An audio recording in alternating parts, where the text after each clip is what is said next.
രണ്ട് മൂന്ന് പട്ട കിട്ടി എൻ്റെ അത് ചൂലുണ്ടാക്കാം. കൊത്തിയിട്ട് അടിച്ചു വാരിയും ചൂലില്ല.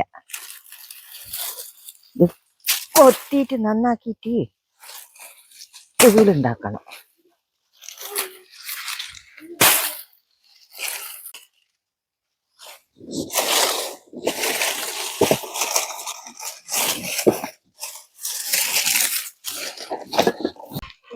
ഇതിന്റെ നാരെല്ലാം ചെത്തിയിട്ട് ഒരു ചൂലുണ്ടാക്കണം. ഇത് ബേക്കിലത്തെ നാര് ചെത്തിയാല ഇത് ചൂല് കെട്ടി ഒരു സുഖം ഉണ്ടാവും.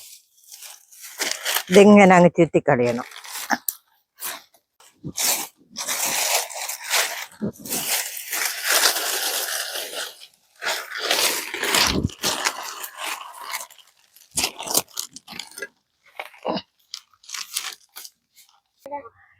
ഇതൊരു തുണീന്റെ നാരാ. ഇത് പണ്ട് നമ്മള് ചൂല് കെട്ടുക വാഴ നാര് കൊണ്ട്. ഇന്ന് ഉണങ്ങിയ വാഴ നാരൊന്നും ഇല്ലാതുകൊണ്ട് ഞാനൊരു സാരീന്റെ വെളുമ്പെടുത്തിട്ട് അതിനൊരു ചൂലുണ്ടാക്കുന്നത്.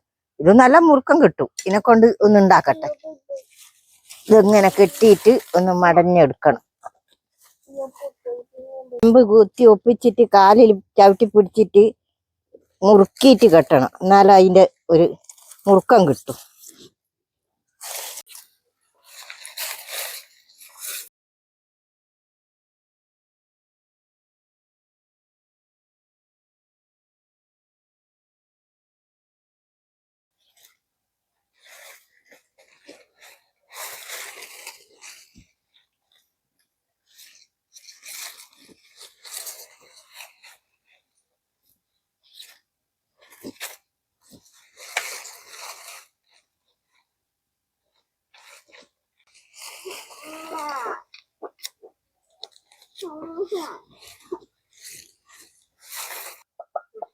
ചൂലിന്റെ തുമ്പ് ഞാൻ മടങ്ങി. ഇനി 2-3 നാര് കൊണ്ട് ഒരു 3-4 കെട്ടും കൂടെ ഇവിടെ കെട്ടിയാൽ നല്ലൊരു ചൂലായി.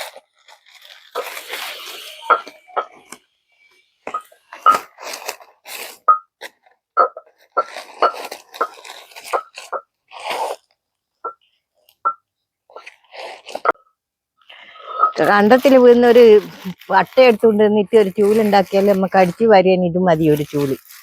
നമ്മളിപ്പം പിടിയൊന്നും ആണ്. നമ്മൾ പണ്ട് എല്ലാം പട്ട കൊണ്ടുള്ള ചൂല. ഇനി ഇതിന്റെ തറ്റ ഒന്ന് മുറിക്കട്ടെ. നല്ലൊരു ചൂല് ഇതാ റെഡി ആയിട്ടുണ്ട്. ഇനി ഇതിനെ കൊണ്ട് അടിച്ചു വാരാം. വീട്ടിലൊരു കഴുങ്ങുണ്ടെങ്കിൽ ഒരു പട്ട വീണാൽ ഇങ്ങനെ സിമ്പിൾ ആയിട്ട് ഒരു ചൂലുണ്ടാക്കാം. എല്ലാവരും ഇത് ചെയ്ത് നോക്കുക.